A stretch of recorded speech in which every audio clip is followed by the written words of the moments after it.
All right, we are live. Welcome, everybody.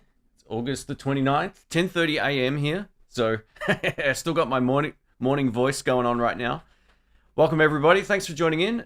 We've got a few folks here already. Just let us know if the audio and video is all good. And if it is, we shall proceed. All righty, let me just move a few windows around here. So the camera's here.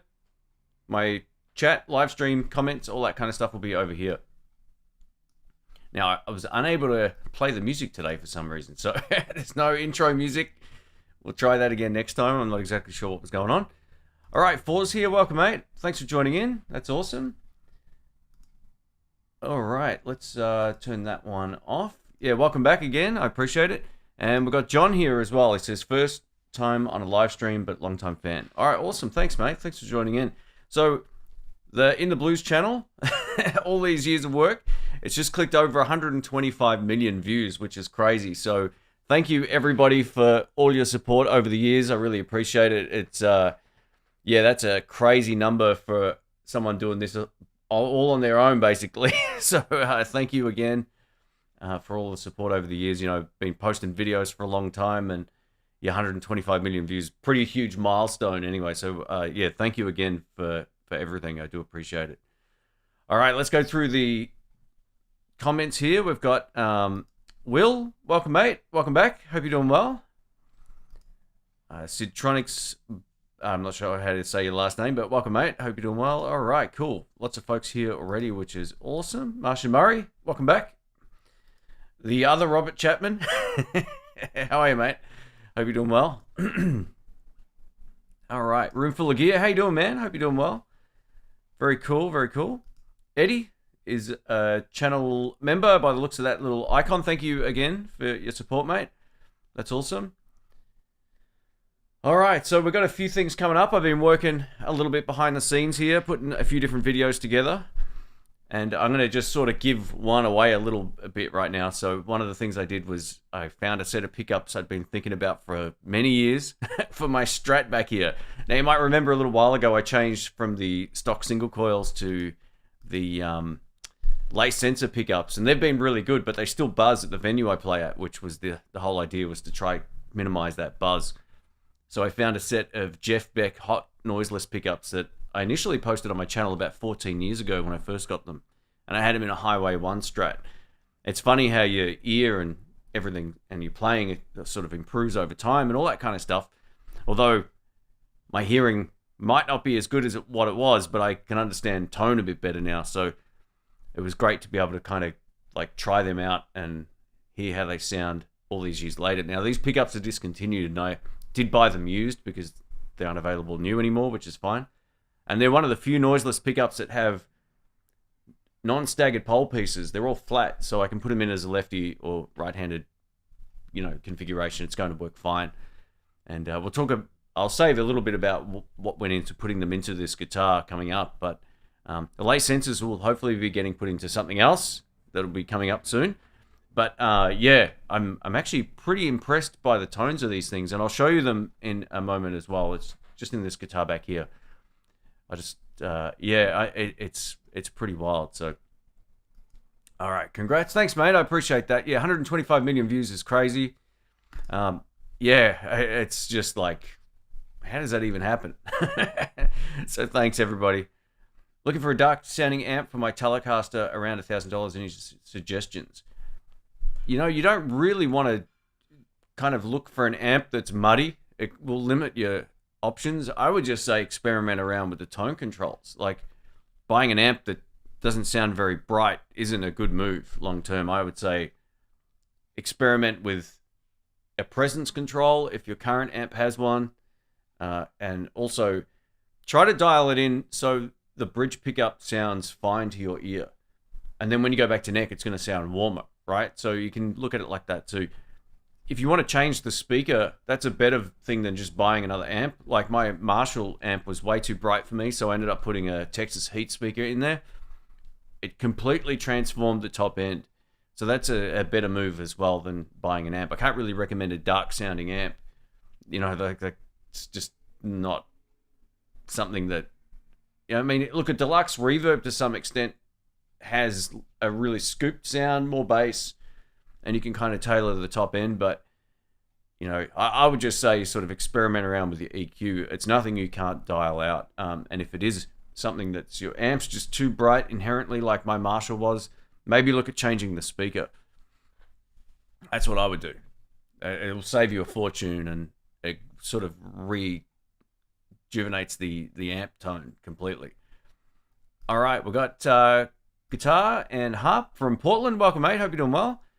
All right. Hey, we got Patrick from Bradenton. I was there a couple of years ago. Awesome town. Very cool. All right, Johnny says, hello, Shane. Wondering which amp you are using now. So I have a few amps in the room here. I have a few that aren't in here as well, but most of what I've got... Actually, let me know if the audio is a bit hot here. Let me just turn this down here, maybe.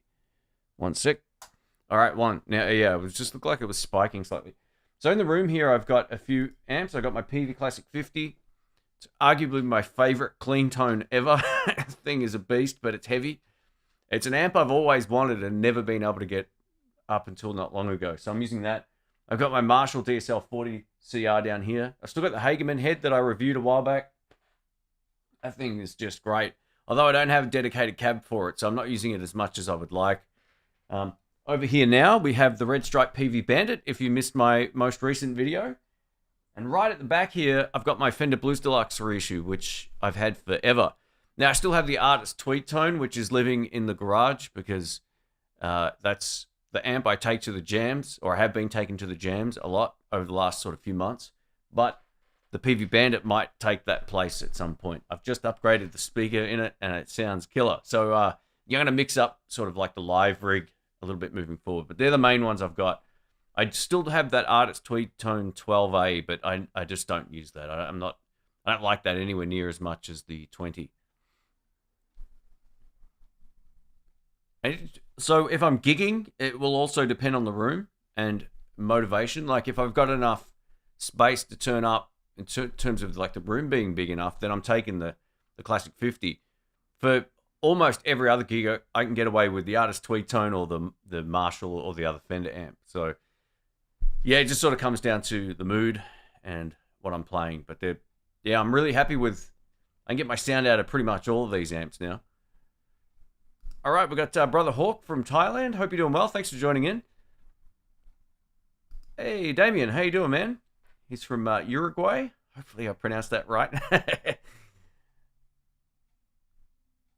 All right, cool. Welcome, everybody. Hope you're doing well. Thanks again for joining in.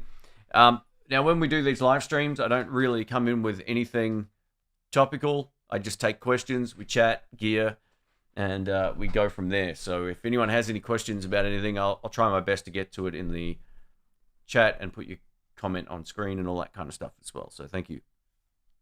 All right, so John's here as well. Welcome, mate. He says, I need the next one on a Monday or Tuesday when I'm working at home. Can't do this in the office. I have an 11 o'clock meeting. Okay, no worries, mate. Okay, I tell you what, next time we do it, let's do it Monday or Tuesday.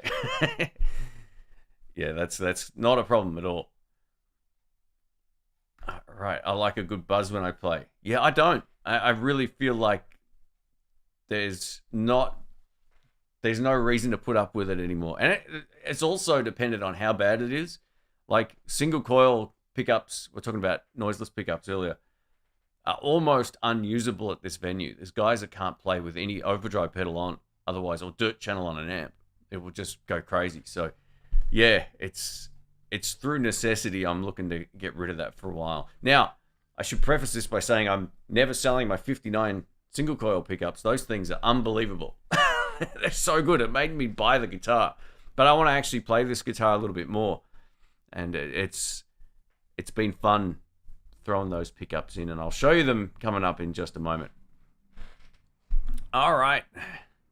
What do I think of single coil sized humbuckers, and which ones do you recommend? So in a Telecaster, I've had my Danny Gatton pickups in there. They're JBE pickups. They've changed their name since I got them, but I'll type them into the chat. These are my favorite pickups for like the last sort of, I don't know, 12 years. I don't know how long they've been in there. They've been in there almost since I got the guitar. And they've been awesome. You get all the top end. They're not a high output pickup. They're not cheap, unfortunately. They're right up there in terms of price. But saying that, the experience of playing these hot noiseless pickups for the first time in years, like it's over 10 years, I'm really impressed. Actually, I'll show you what they look like as well. Now, this has obviously sort of somewhat changed the visual aesthetic of the Strat. They're the cream colored pickup guard, covers here. But yeah, so these are the Jeff Beck hot noiseless pickups. I got them from the US. I found them used. They were going for like crazy money for a while, like hundreds and hundreds and hundreds of dollars. Almost $1,000 I saw a set of those for. And then I picked these up, delivered for around $200 Australian, which I thought was pretty good. I'm very impressed, but I haven't used them live yet. But just in my own tests here at the house, they sound pretty great. They've got more tops than the lace sensors. As much as I love the lace sensors, they're sort of like closer to your typical feel to some extent of a single coil. These are a little bit louder and fuller sounding, but they have a really great sort of Strat top end to them. So, I mean, a lot of guys will love Damasio pickups and Seymour Duncans and all that kind of thing as well. I haven't had a huge experience with those pickups over the years. It's not something that I've experimented with changing out, but I know a few friends of mine love the Seymour Duncan sized humbuckers that you can put in the single coils as well. In the same space, I should say. All right, we've got GW Taylor from Scotland. Welcome back, mate. I hope you're doing well. All right, cool. T-Tone Tomo. Awesome stuff. Thanks for joining in, mate. Very cool room you've got. Hey, thanks, man. That's cool. Yeah, it's just this is like a spare, not a spare bedroom. It is a bedroom that's been converted into the YouTube studio. And yeah, I've tried to keep this as simple as I can. I'm a big fan of like the visual of these posters. I actually did get rid of it after I moved in here, and then I kind of missed the vibe. It kind of makes the scene look fun or something. I don't know what it is, but anyway, thanks, mate. I appreciate that. Thank you. Hey, Michael, how are you, mate? He says, what's your opinion on low wattage amps with overdrive pedals versus higher watt amps with overdrive pedals for blues tones? I think high headroom amplifier wins every time, because this is something that I've been sort of tormented with for years as well. I keep going back to like 20 watt amps, and then I go and play a 40, and the 40 watt amp has more headroom, and it just makes everything sound rounder and fuller. But not everybody likes that, right? You got to trust your ear. I know a few friends of mine like a little amp cranked and then sort of pushed into excessive saturation with a single pedal. But I don't really like that. I like being able to cascade my gain stages until it's not only getting louder, but it's getting more drive. And I think tonality of pedals is enhanced with a larger headroom amplifier. It just they sound better. They sound fuller, and they get like the speakers compress less and all that kind of stuff. So I would absolutely say I would much prefer an amp at least 40 watts or more each and every time. And I've tested this with my Marshall. I've gone to 20 watt mode, and I'm like, oh, that's awfully compressed. And you lose all your bottom end, and it just turns into a bit of mush at loud volumes. But you get over to 40 watts, and it's like, I'm back. It's just like a gnarly tone. So that's my experience playing, hundreds of amps at this point, I would say. And I've owned probably 40 or 50 amps over the last sort of 20 odd years. And the 40 watt amps seem to be kind of like the sweet spot. I didn't notice a massive difference between like a Fender Twin and a Hot Rod Deluxe, for example. They're kind of similar when it comes to handling pedals, even though inherently 100 watts will give you more clean headroom, and Fender Twins are very clean. There's not a lot in it because you can't really dime a Hot Rod Deluxe. Those things are so loud. And yeah, I would personally I would much prefer to play a 40 watt amp at a lower volume with pedals and being able to get that extra headroom. I think that's great. But if you can not max out a small amp, you can definitely make it work. I mean, a deluxe reverb is great. Even a Blues Junior or something like that can work really well with pedals, but you don't want to push them to the point where it's already starting to break up. Otherwise, the amp has nowhere to go. It just gets more compressed. Anyway, thanks, mate. Thanks. That's a good question. Cheers. Hey, Eddie, how are you, man? Thanks for being a member here. If I didn't say that already, I think I did. I use both Seymour Duncan's Hot Rails and Little 59 Intellis, and they're great. Oh, there you go. So someone who's actually used them giving an opinion on them, which is always a good thing. I haven't used those ones, so that's great. Very cool. Kerry says, hi Shane, enjoyed the streams. I received the Artist NUX Mighty 20 Mark II amp. Can you do a review on how to use it properly? On the Mighty 20 Mark II. Mighty 20 Mark II. Yes, I can. So, I'll tell you what. Look at this. So coming up. Woo! I've actually just shot a video on the 20 and 40 together. So that'll be kind of like a combined video. And it will also run you through the software, how to use it, all that kind of stuff. And that one is the 60, which I haven't filmed yet. And that'll be coming up. Actually, they asked me to hold off on releasing the videos. So I've got a bit of time and I'll probably film this one next week. And then I'll schedule them up and hang in there. It's coming up. So the first video that combines the 20 and the 40 will showcase the desktop software and how to sort of get it to work and what all the effects do and all that kind of stuff. This one I'm going to do using the phone app. So that's cool. These amps are pretty cool. I haven't really shown them yet to anyone. You know, like I haven't posted any pics of them or anything. I sort of like to surprise people with what's coming up. But yeah, hang in there, mate. They're definitely coming up. They're surprisingly good. Well, unsurprisingly good, I should say, because they're great. All right, Johnny says, am I using the Tonemaster series Fender amps at your gigs? No, I'm not. So nearly all of those were on loan. The Twin, I tried a few times live, and it just wasn't for me. I've never really been the biggest Fender Twin fan. I've owned a Fender Twin years ago, and it was good. This is the thing. Like, it was at a point where I wasn't really playing that well either. But what I find with the Twins, they're not really my kind of sound. So, no, I don't have any Fender Tonemaster amps in the collection. I'm more of a fan, and I think this is something that I've been talking about lately. I'm much more into like just basic amps now, solid state amps. If I'm going to play something other than a valve or a tube amp, solid state makes the most sense for me. It gives me a very similar kind of vibe. So yeah, I mean that's if I'm playing live, right? But for playing at home, they're all great. Digital modeling amps, you know, the Tonemasters, the solid state stuff, it all works. Deadeye Coldcut says Kinman pickups are great. They have a blue set. I have the blue set in the Strat. They're great. Yeah, a friend of mine got his Telecaster and Strat decked out with sets of those, and they cost a fortune. But I tell you what, his tone's great.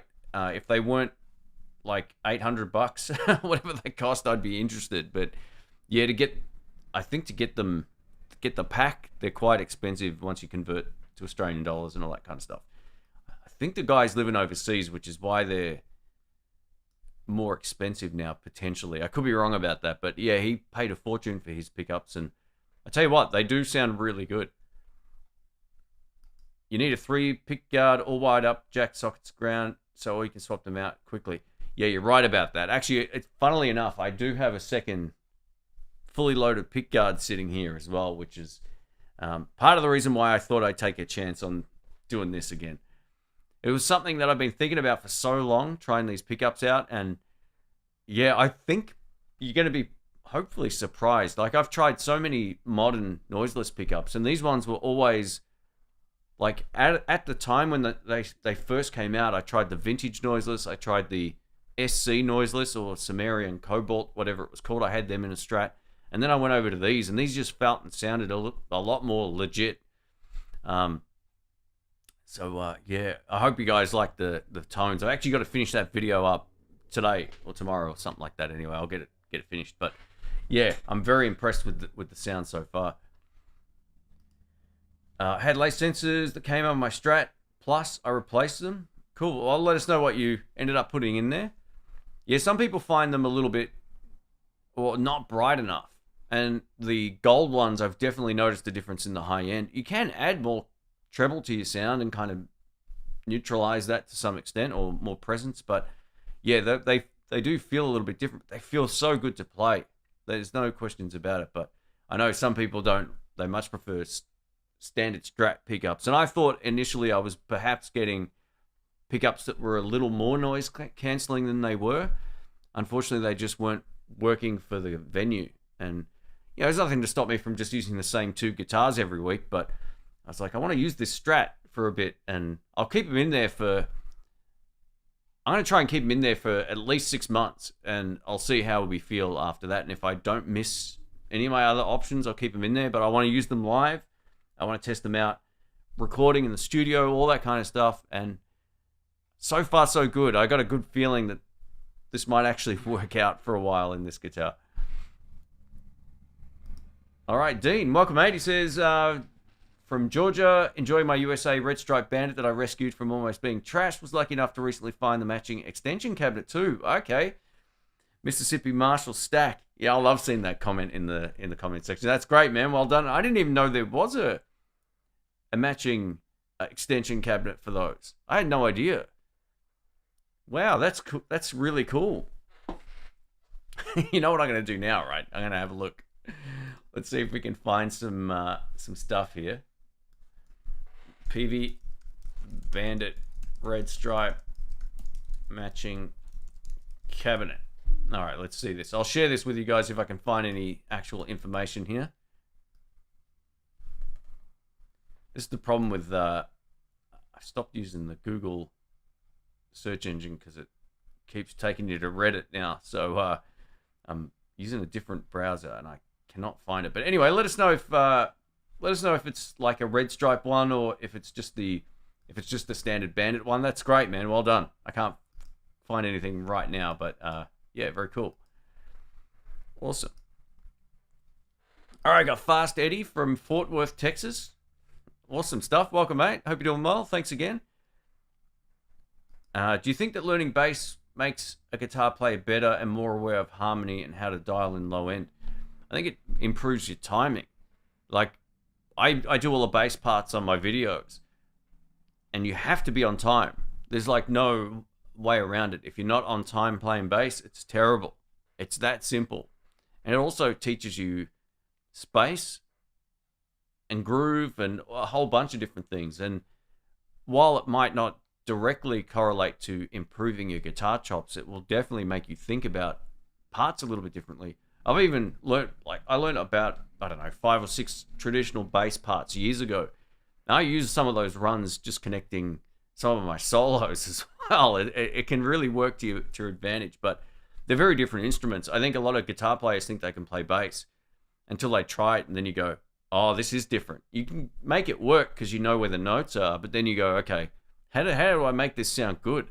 And then it exposes, it's like using a loop station for the first time. It really exposes poor timing.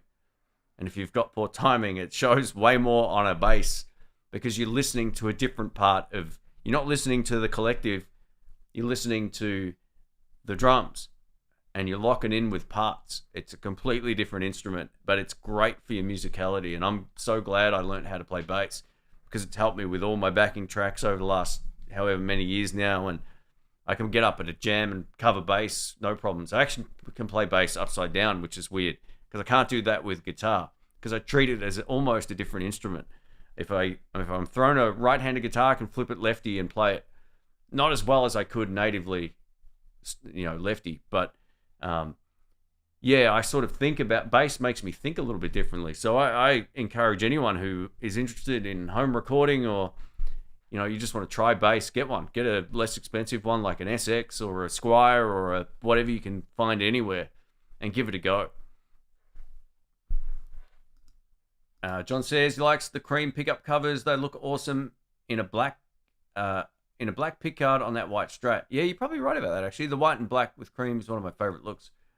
Yeah, I might look into that. The vintage single ply pickguard, I think it's called, or something like that. It's cracked in a few spots now, so I might eventually replace that at some point. So maybe I'll look into the options. Actually, when I first put, well, my friend Brian helped me. I'll talk about the process with this in a moment, but the when I first put them in, I didn't like them visually as much as the lace sensors. The lace sensors just looked super cool. It reminded me of the Clapton Strat, which was awesome. But I tell you what, now after a few days, I'm like, I love the look of these. I think it looks really good. It almost sort of matches the maple neck, which gives it a really cool vibe. Ah, cool, man. Brother Hawk says, just received a Supro DK10. Very cool, mate. Let's look this one up. Supro DK10. I need to try some more Supro amps at some point, man. People keep asking me. I've only reviewed their like old ones back in the day. So let's see if this works. Boom. There it is. The Delta King 10. Awesome, man. I mean, have a look at that, right? Like, how great do these things look? They look really good. So, yeah, congrats, mate. That's awesome. All right. We got Coots from Montreal, Canada. Welcome, mate. I like your little Eddie Van Halen EVH guitar there. Very cool. Do I still use the Royal Flush on the pedal board?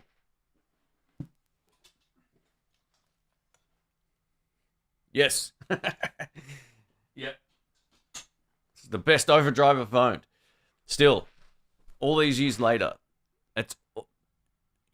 go back to when I first reviewed that pedal, and I'm still raving about it all these years later. So, yes. Michael says, absolutely, low watt amps just fizz with overdrive pedals and compress very quickly, becomes ear piercing. 100%. Yeah, it's not really the sound I go for. I want a big, round, high headroom sound, and yeah, that's what I like. Cool. What do you get the best quality recordings from for YouTube, amp or modeler? I mean, both. There's no really like bad solutions anymore because the Kemper captures your sound, and then that's an easy way to get a good sound or great sound every time. Like, you just turn it on and you got the sound that it basically profiled from your gear. So that's great. But there's also something pretty special still about using an amp in a room, because it gives you a different interaction, and if you know how to mic things up, it's still better, but it's loud, and after a while it's heavily fatiguing, right? So there's that. The Two Notes Captor X, I kind of fell out of love with for a little while there. After I moved, I didn't have it dialed in properly anymore, so I sat back down with it the other day, and I've got it sounding so good. And if you're unfamiliar with the Captor X, it basically replaces the speaker and the microphone. You can sort of set up a mic and a cab, and you're still plugging into your amp. And those are great too, but they take a little bit more finessing. I think the Kemper's the easiest way to get your sound time and time again. I don't look at the Kemper like a digital modeling amp where you can, but I don't use it to download amps I don't own. I just don't get enjoyment out of that. I set up my own sounds, I use my own profiles, and that's the tone everyone's familiar with, and it's very easy to get a great sound. But if you've got the luxury of being able to turn up, you get a lot more interaction with the volume. You know, you might get more feedback, you might get better sustain, you might get, the ability to change microphones and get more of a room sound or a close mic sound, or split between two different mics, all that kind of stuff. It's a lot easier in that regard to make it work, but you've got to have a good sound to start with. If you're talking about digital modeling solutions, they're all pretty good. Like, I know YouTubers who use katanas for their recordings. That works. You can use those as an audio interface as well. So just use whatever you got if you're thinking about doing it, or if you're already doing it, because, just start somewhere. And as time goes on, you'll probably want to experiment around, because it keeps you on your toes. All right, did I have a chance to look up the artist AP5? I didn't know. Let's have another look here. AP58J. I have a feeling... I reviewed one of these, right? No, I'm almost positive I've already done a video on one of these. I could be wrong. But yeah, I'm like, or was it a Harley Benton one? See, this is the thing. I can't remember. There's too many things on my channel. So, T-Tone, I apologize. I'm going to leave that tab open, mate, and I'll look it up later on after the live stream ends because, yeah, I lose track of similar guitars. I either reviewed a Harley Benton that looked identical to this or I reviewed this one. If you go to my channel, there's a search tab from the homepage on, if you go to in the Blues channel, just type in artist or AP58 and it should come up. I mean, I could do that as well, right? Let's have a look here. Let's go to youtube.com. In the Blues. All right. Let's have a look. Now, we'll see how bad my memory actually is. All right, I'm not logged in here, but hopefully this works. Oh, man, this is so... AP, was it? 58. No. I didn't do it. Okay, so it must have been a Harley Benton with very similar model number and very similar aesthetic. So let me see if I can reach out to him, man. I'll see if I can do a video coming up. Yeah, that's bizarre how that works. It must be a Harley Benton I'm thinking of. All right. Well, there you go. That's definitely makes you a better player. Bass is great. 100%. Bass players without time is a guitar player. Yeah. Hey, Dogboy, thank you, mate. I appreciate the super chat here. Check out my band, Midwestern Underground, on Reverb Nation. Bought 26 guitars in the last 4 years. Wow, cool, man. You got more than I've ever had, I think. Nice profile photo, by the way. Love watching you from Chicago. Oh, welcome. Thank you for the kind words. And yeah, there you go, folks. Check out his band. And thanks for the super chat. Get a little plug there. Very cool. All right, so he's on YouTube as well. There you go. You can check him out there. Very cool. That's Mr. Al was asking. I'm still using the Shelly Odie. The Shelly stuff is great. I've got their Pony Boy on this pedal board right here. So that I find that works really well with the Royal Flush. But man, pedals are so good now. It's, you know, if you find a couple that work for you, that's all you kind of need. And I should also say, I reckon the Shelly stuff is like unmatched value for money wise. The guy's Peter is from Orange City, Florida, who makes that, and lovely dude, great engineer. He also repairs, I think, guitars, or he's like a luthier as well. But he makes some great affordable pedals. Have I ever tried the Bassbreaker amps again after you and Dr. Rick blew one up a few years ago?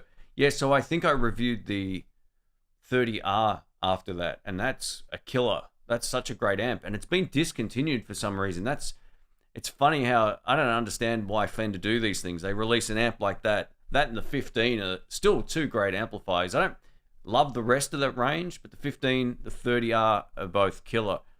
I'm not that interested in trying the 45 or whatever it was again, or some of the smaller ones, but yeah, the 30R is unreal. Like, that thing's basically a Marshall, and then they discontinue it. They'll probably make a Tonemaster version of it. Yeah, man, that amp. Yeah, it was hilarious to see it just sort of. Well, I mean, stuff goes wrong with any electronics, right? But yeah, it was just like, this is sounding kind of funny, and then all of a sudden it died. All right, so Dean says the extension cab is the Peavey 112SX. Oh, cool. Let me have a look here. Peavey 112SX. Oh, okay, cool. So it's like a is that the tweed thing, or is it black? Yeah, there's a few that are coming up. This search. Oh, okay. Yeah, I see that. I see it. 75. Yeah. All right, let me bring this up. If it's going to work. Oh, man, this browser sucks. All right, I'll move this across and see if this works here. All right. Boom. So it's this one on the right over here. That's great. I'd love to get one of those. That's awesome. Very cool. Congrats, mate. That's super cool. I had no idea that even existed. It's like messing with my brain. It's like seeing a new species of animal for the first time. It takes you, it's legit, but it takes you a while to sort of process the whole. It's like I saw these like underwater.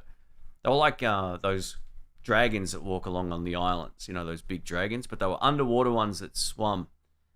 And they were like they go underwater, sort of like for a few minutes at a time or whatever. But I watched them swim. I was like, is this real? Like my brain couldn't process it, but yeah, it was, and that's how I feel about looking at this.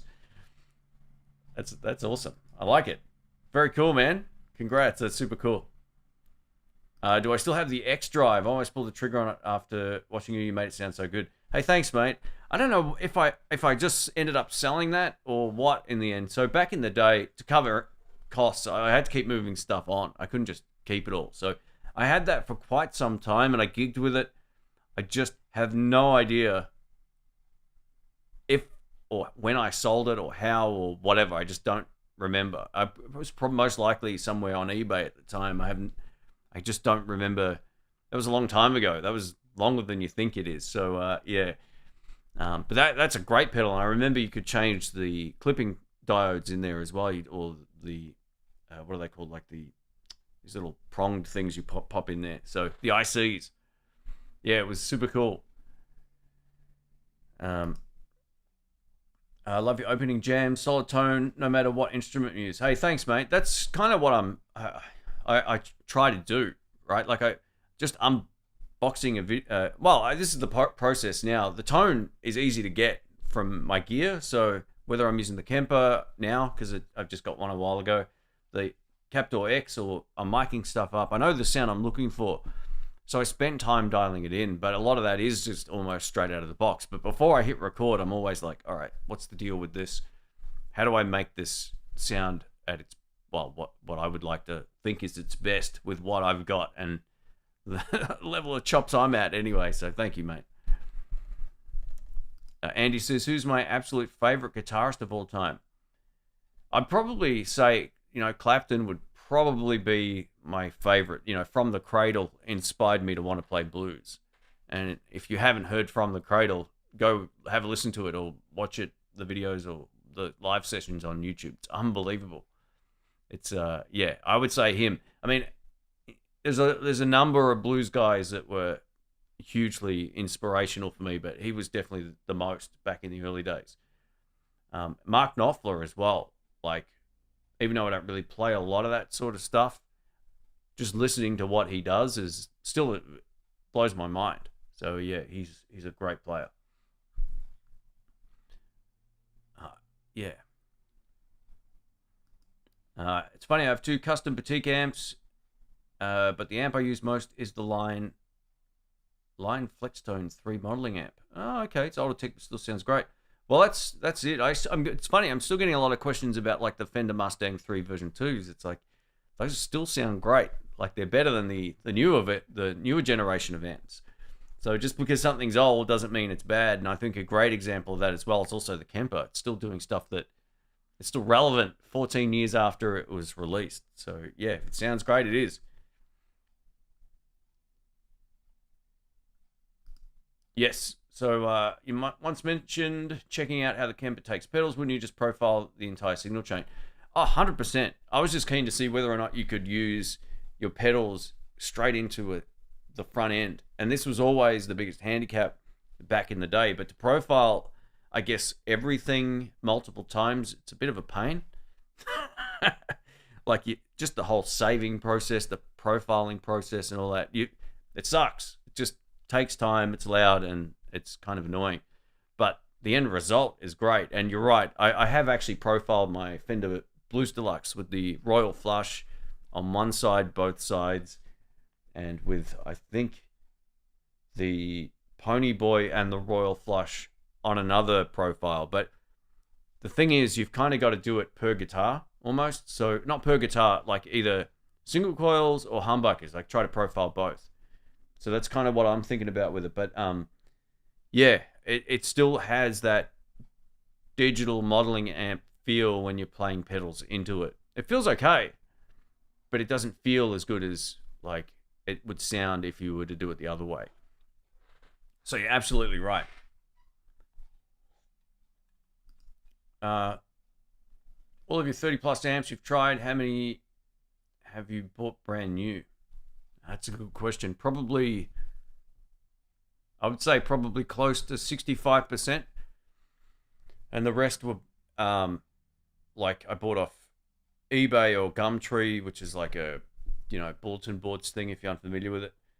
I bought plenty of amps from Cash Converters over the years as well, which is like a shop that sells, sorry, I'm just fixing the focus here.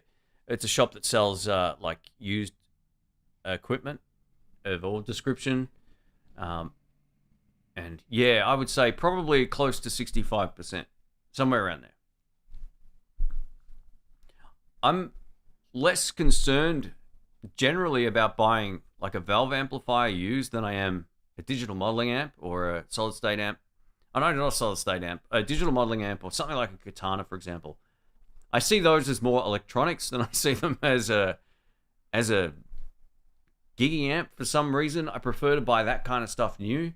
Not that it matters, but you just know it's never been used. I treat that more like I'd be buying like a computer or something. I don't know what my brain separates between the valve amps and the digital modeling amps, but generally I think I've only purchased digital modeling stuff new, whereas valve amps and solid state amps doesn't really matter.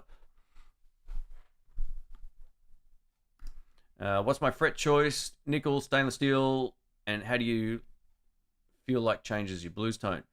Yeah, this whole thing about frets changing the tone, I've never noticed it. All I know is if you put if you put stainless steel frets into a guitar, you're laughing. It's going to be great long term. They don't wear out. They feel amazing, and you'll just never have to worry about doing all the fret job stuff that you've done with older frets. Now, that said, not all of my guitars have them in, only a handful, but it is what it is. It's sort of eventually my Strat will have those, and whatever other guitars wear out. But stainless steel 6105s is the way to go, or the equivalent of that. No questions about it. There you go. So John says that was a Harley Benton guitar. Yeah, okay, cool. Thank you, mate. I had a feeling that was the case, but I couldn't remember.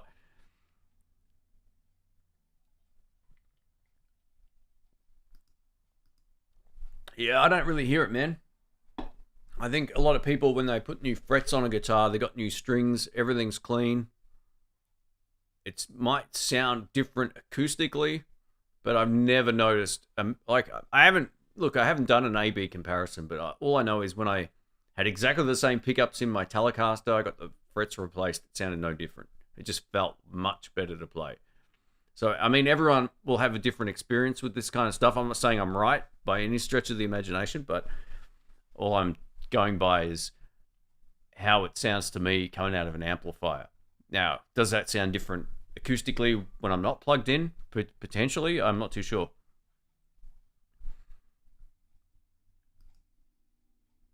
Very cool. All right, we've got Serious Amplification here. Welcome, mate. Thanks for still being a member. That's awesome, mate. I hope you're doing well. If you don't know Serious Amplification's gear, go check it out. It's killer stuff. Excuse me, burping into the microphone. All right, we'll probably go for about another... We're going to go right on an hour today because I've got to get out and do a few things. So, yeah, I'll just give everybody the heads up now. We're coming into the last sort of 20 minutes or so. Where are we at? So about 15 more minutes or so. Hey, Shane, my local... How to use Kemper profile like yours at a good price. I think it will make things much easier when throwing some ideas into the computer rather than miking up stuff. 100%. Like, it sounds unreal. Like, this is the benefit of it, right? You can have your sound every time. Turn it on, there it is. And again, like I said, the best thing, at least for me, was to profile my single coil guitars, whether Strat or Telecaster, whatever, it doesn't matter. And then get out something like a Les Paul or a Flying V or whatever humbucker guitar you have, and sort of dial the amp in or signal chain for that particular guitar. And then you've got both you can recall, and that's kind of what I've done with most of what I'm playing now is more not single coil, but like the Fender kind of guitars. I'm playing those kind of things more than I am a lot of my humbuckers. So I did more of those profiles, but it makes doing that so much easier. You just got to get the sound you're really happy with before you profile your gear, so that if you're already recording and doing all that kind of stuff, you're gonna love it. This is what it's for. The problem I have with it is I find the interface itself a little clunky. But once you learn how to make your profiles and set up a very simple signal chain, it's unreal. I actually reprofiled some of my amps using a mixer and 2 microphones, and that was some of the best sound I got, because the Kemper only has 1 XLR input on the back if you're using a direct mic. So I ended up getting a little 2-channel mixer. It's a 4-channel mixer, but I had just used 2. I ran a 57 and an E906 in front of the cab, blended that into the Kemper, and that's the sound, and it sounds unreal. So you can kind of experiment around with different mics and different sounds and all that kind of stuff. It's great. So you can essentially get the same profile with 2 or 3 different mics, and in the mix, if you're doing 2 or 3 different parts, you've got your sound, but it's slightly different. It blends together really well if you're multi-tracking. So yeah, it's really great, man. The Kemper's just made recording a whole lot easier. It's not the prettiest tool around. It's this big weird looking head thing. If you're unfamiliar with it, it's back there now. It's back there, but yeah, it's pretty cool. Yeah, it's funny. I thought, part of me was like, Kemper, it's so old, is it still worth buying? And I was looking at all of the other alternatives, and I actually recently got to test out an alternative to the Kemper, or similar sort of thing. It was that Tonex thing, and I was like, I hate the software. There's DLC everywhere. I just want to get my sound. And if that's important to you, that's why I still think this is one of the best. Hey, Addicted to Gears here. Welcome, mate. Hope you're doing well. Thanks for joining in, man. I'm going to get caffeinated one night and stay up for your live streams. They're always a little bit too late for me now. I think Shane, who's in Japan, he's in a slightly different time zone to me, so it works better for him. But I'll try and make one of your live streams coming up, mate. Even if I catch the first half an hour. Yeah, since the time change, it's been a bit hard. Yeah, that's what we were talking about before. Yeah, exactly. 6-string Codger says, someone gave me a Behringer Fuzz and Overdrive recently. I can't believe I paid so much in the past for those sounds with other pedals. Not sure why they don't get more love. Yeah, you know what? I think I was the first in the world to review or at least post videos of the Behringer TO 800 pedal. That's kind of what got my channel going back in the day, that thing. It was, there were no videos on YouTube about any of this stuff. So I bought one and I was like, all right, I'll post a video on that. They're great. They sound really good. I think what put people off them was the fact they were completely plastic, but they're still going strong, man. People don't seem to realize like plastic lasts, right? Like if you get something that's made out of plastic, cameras or whatever, they're going to last forever or for a long time. And that's, yeah, I just think they didn't probably look cool enough, the Behringer pedals, but who cares? I got friends that still use their delay pedal on. One guy's got a delay pedal on his board, and I think he might have just replaced it recently, but he had one of their delays on his board for years. I used to gig with the TO 800 and a Sparkle Drive. That was my dual Tube Screamer style overdrive setup. So yeah, I totally agree. There's nothing wrong with those at all. They've gone up a lot. I mean, I remember paying like $29 Australian for mine, which was probably at the time, maybe 20 US. Or something like that. It would have been somewhere around that number. And yeah, I kind of wish they might actually remake those pedals, but with metal enclosures. If you look at the Delta Lab series of stuff, I got one of those from a Guitar Center one trip away while I was overseas, and that would have been like the perfect kind of like affordable. It was about 40 or 50 US dollars, but it had a metal enclosure. It just felt a lot more sturdy in your hand. And again, while the plastic is fine, The Delta Lab, I'd love to see Behringer re-release their pedals with like a Delta Lab style enclosure. Those things are killer. Really cool. Oh, here we go. Tony says, hey Shane, have you checked out the Tone King Royalist 3? I'm trying so hard not to pull the trigger on that amp. All right, let's have a look here, mate. We'll Tone King Royalist Mark 3. All right, everybody, we're going to have to encourage Tony here to do something silly. Ooh, look at these, man. Very nice. I mean, look at that. That's crazy, right? That looks awesome. You know, I don't know this particular amp. I got to play a Tone King Imperial something, and the cleans were just glorious. So, everybody apply the pressure to Tony. Do it, mate. You need more gear. You're addicted to gear. You got to live up to the stereotype, or to the name, I should say. That's great. Man, they make good stuff. No questions about it. There we go. It begins.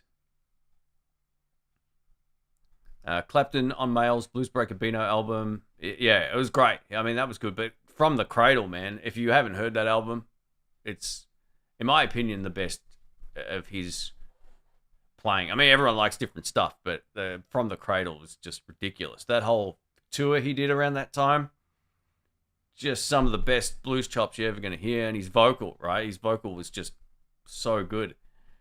All right, here we go. The pressure is being applied. Hey, Mario, how are you, man? Thanks for joining in. He's from Italy. Awesome stuff. I'm going to get over to Italy at some point. It looks beautiful, and it's part of my heritage, so I should get over there at some point.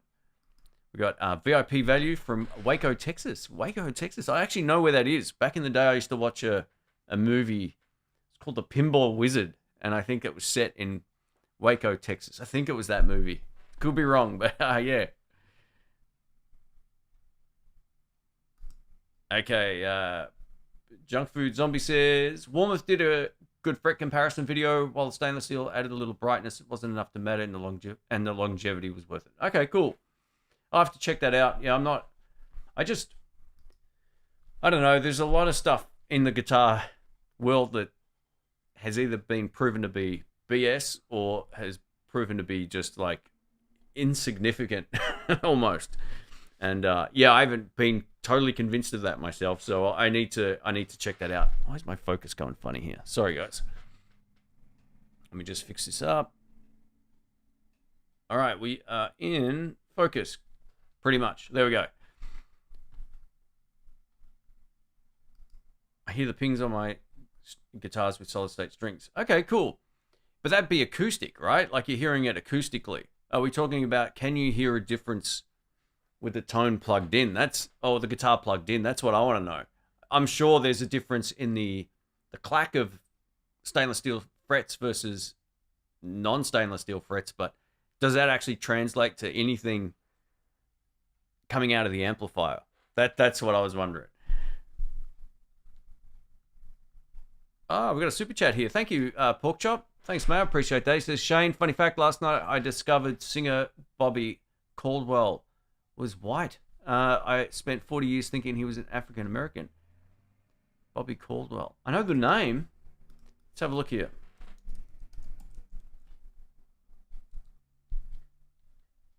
It's funny when that happens. I think, yeah, he definitely is. I just looked him up.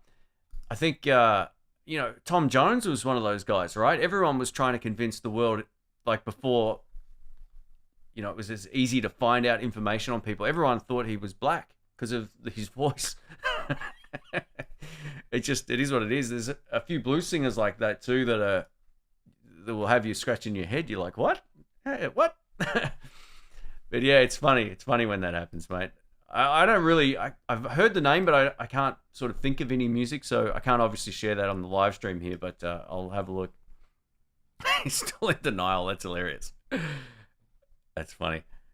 Hey, thanks for the support, mate. I appreciate it. All right, so here we go.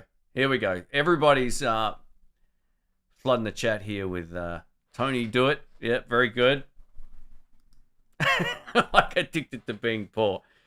Now, one question I've got for you, Tony. You don't seem to, maybe I don't see enough, but it looks like you don't sell a lot of stuff, right? I'm a big believer in if I'm not using it, it goes. Yeah, your guitar collection's kind of crazy. You got amps everywhere, and yeah, it's great. Would you potentially sell something to get it, or you just hold on to everything and just shuffle it into the corner? All right, let me go back up the chat here. Hey, Shane, a bit late. Have you played anything with actual Fender wide range humbuckers? I'm replacing my Squier Classic Vibe Strat. Okay. I always get their... Let me just double check what they look like. All right, so... well, how do I put this the nice way? I find these pickups overly muddy. And no, I've never owned them in a guitar, but a couple of my friends had these exact pickups, and they were in like a thin line Telecaster, and they were forever muddy on the neck pickup. It was just like this overtone you couldn't dial out of that neck pickup. The bridge pickup was pretty good, but the neck pickup always sounded a little bit on the muddy side. But that was in a thin line, so I can see already here, this is a solid body one.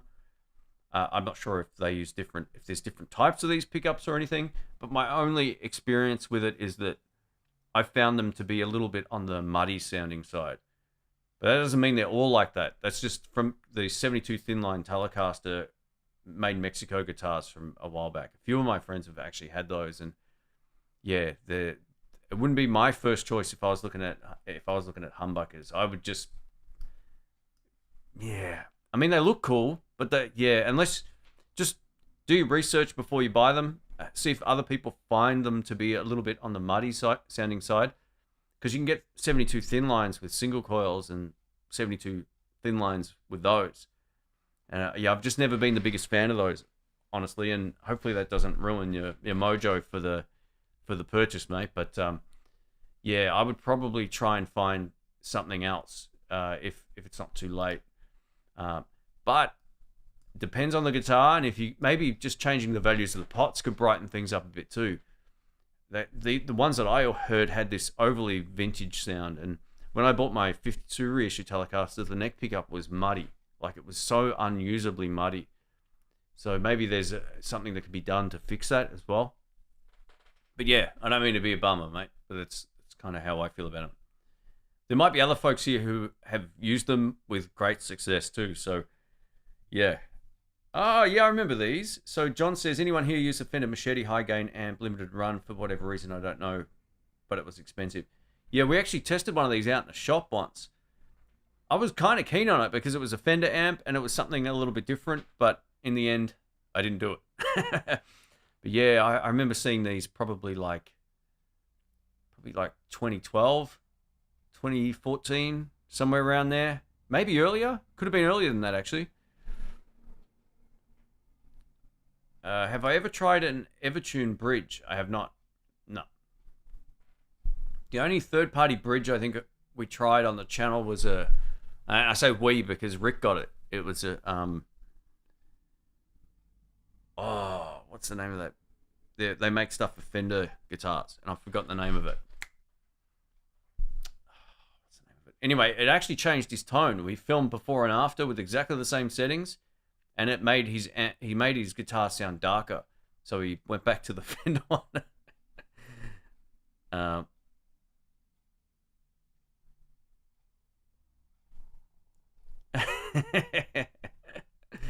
Loves his dog, yeah, the snoring dog. Yeah, half, mate. So, yeah. Well, I'm Aussie. I mean, I was born here, but yeah, one of my parents is Italian, who was born here as well. You have to try an OG 70s thin line Telecaster for the proper wide range humbucker sound. Modern iterations are a far cry. Yeah, see, that must be it right there, because the ones I've heard are pretty average at best, and we'll leave it at that. I don't want to bash them too much, but yeah, I would look for an alternative. You can no doubt find other people's versions of the same thing. Look around. Oh, reissues are not wide range. They are humbuckers. Oh, there you go. Okay, so that's cool. So I guess my experience is a no. I haven't tried them then, but visually they look the same. So that's why I was thinking, what's going on there? All right, guys, I got to wrap this up. Unfortunately, I have to stop right on the dot today. I appreciate everybody joining in, being a part of the live stream. And again, thank you for all the support over the years. As I mentioned at the start, we hit 125 million views, which is crazy. So yeah, thank you again. I'll timestamp this when I get back because I'm not going to have time to do it right now. Thank you again to folks who left the super chats here. If you enjoyed the live stream, please leave a thumbs up too, folks. I appreciate it. And yeah, we'll do another one of these next week. We might try on a Monday or Tuesday or something like that. I've got plenty of videos already scheduled up, so I'm just sort of like trying a few different things, stuff of interest to me. And I'm going to do a couple of more podcasts and all that kind of stuff coming up as well. But yeah, I've had a few sort of high time video, you know, like they just consumed a lot of time. So now that they're almost all finished, I can get back to sort of like doing some of the discussion stuff as well, which I want to do. Anyway, guys, thank you again. Thanks for hanging out. And yeah, we'll catch you on the next one. Again, I'll timestamp this when I get home. Thanks. Catch you soon. Cheers. All right, how do we end it? Oh, yeah, I got it.